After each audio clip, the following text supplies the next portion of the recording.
In today's video, we are going to look at running our first .NET MAUI cross-platform mobile app in Visual Studio 2022 for Mac. .NET MAUI is the future for building cross-platform mobile apps using Microsoft Visual Studio. Let's go ahead and get started.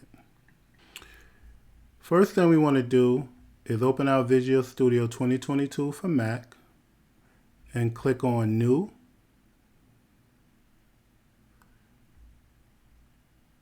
Select multi-platform, select .NET MAUI app, select continue. I will be targeting .NET 7. Feel free to target .NET 6 if you like. Create your project name.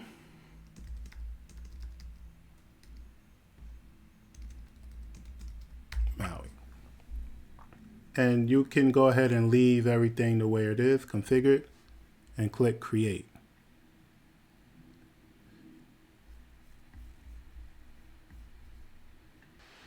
Now that the project has been created, let's first go ahead and create our emulator for Android. So to do that, let's first go to under debug. Let's click manage Android devices. Once you click that, you should be presented with Android Device Manager. Let's go ahead and create a new device. And you can leave it prefixed or you can leave it as it is, populated. And go ahead and click create. Go ahead and accept. Now that the simulator has been created, let's go ahead and look at our project structure. We have our simulator here, and we'll come back to our simulator. So let's go ahead and look at our project structure.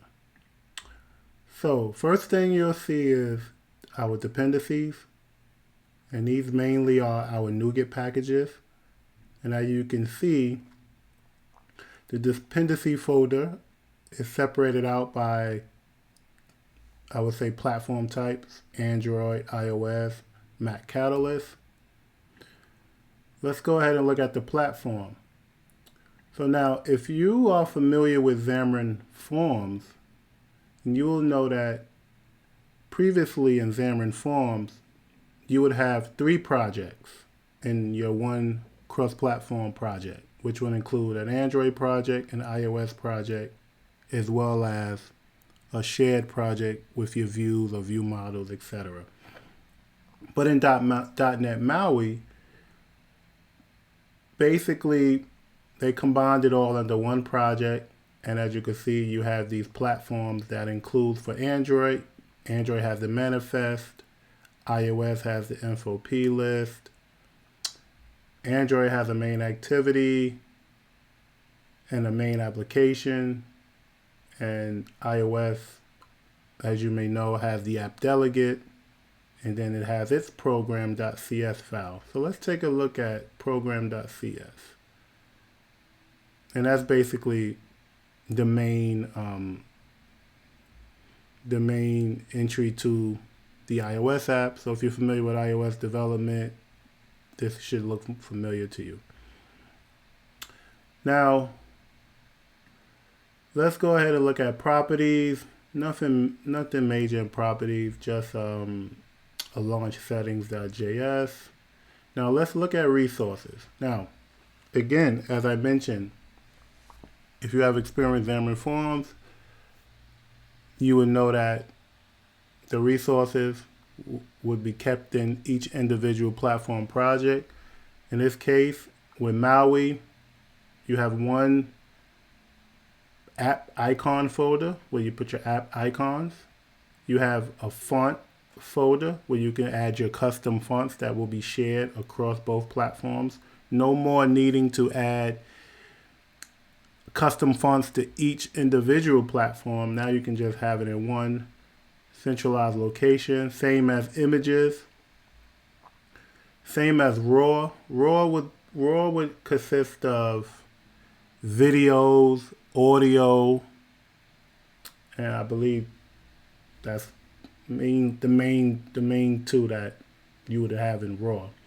Splashes would be a splash screen or splash image, and then you would have your shared styles, which will be your XAML colors, etc., and your XAML styles, your shared styles. Then let's collapse this. Let's go ahead and look at app.xaml, which should be familiar if you come from a XAML forms background. So let's take a look at this. As you can see, it references the colors and styles that we included here. But if you're familiar with XAML forms, you would not, most likely you would have your styles in this app.cs. Let's take a look at the background. Again, should be familiar to you if you come from a XAML forms background, but as you can see, you have this app shell, and you're setting app shell to your main page. So what is app shell? App shell is here. App shell is basically the main entry to a .NET MAUI application, and as you can see, you have shell content, home, content template, and it's pointing to this main page, and you have a route called main page. And this is main page here. And again, if you're familiar with XAML forms, you know what a scroll view is. But here you have a vertical stack which just lays things out on the X axis. I'm sorry, on the Y axis going down. And then you have this MAUI program. Now, if you're familiar with .NET API, then you're familiar with this builder pattern. And so here, the way MAUI starts up, you can go ahead and inside of this create builder, you can do things such as setting up your dependency injection, setting up your services, and setting up, for example, your logging, right? So let's go ahead and let's run this project and see how it looks, and then let's go ahead and compare it to what we looked at in the project file. So let's go ahead and select the Pixel 5. In my case, it's a Pixel 5. And let's go ahead and run the application. Okay, now that the application has been deployed, let's go ahead and take a look at the application. Let's see if we could connect the dots to our project here. So the first thing is we have a home page with a hello world, welcome to .NET multi-platform app UI, click me.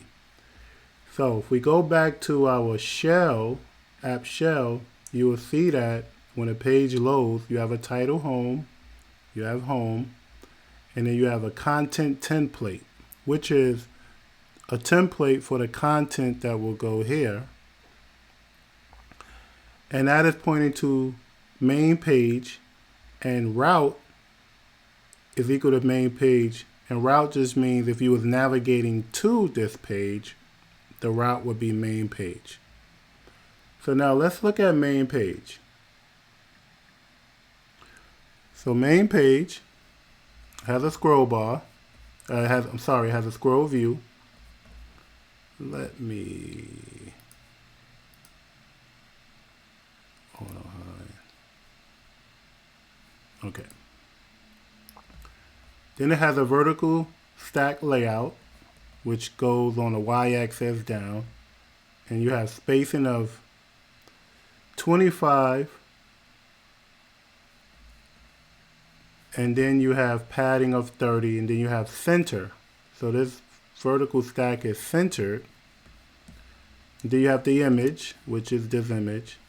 You have the label, hello world, hello world. You have another label, welcome to .NET, which you have here. And then you have a click button with a click event called on counter click, and some semantic properties hint. And you'll see semantic properties a lot in .NET MAUI because it takes into consideration people that may use screen readers that may need help reading things on screens or reading text on screens. So now, the button has a click me event. So let's take a look at the on counter click. You will see, if you go to the code behind, you will see in here an on counter click event with a private variable called count that when you click the button here, it increments the click. So it starts off at 0. When you click it, it goes to 1. And then it checks. If count equals 1, the counter button text should change to click 1 time. So the text in this area should change. When it's 2 or more, it will say times with an S. And then again, it would announce it to the screen reader, semantic screen reader. So let's go ahead and click this button and see what happens. So let's click it once. Click 1 time, as you can see, click 1 time with no S. Then if I click it again, it says click 2 times with an S. And so that's pretty much the conclusion to our first MAUI app. If you found that this tutorial was helpful, please like, share, and subscribe, and have a great day.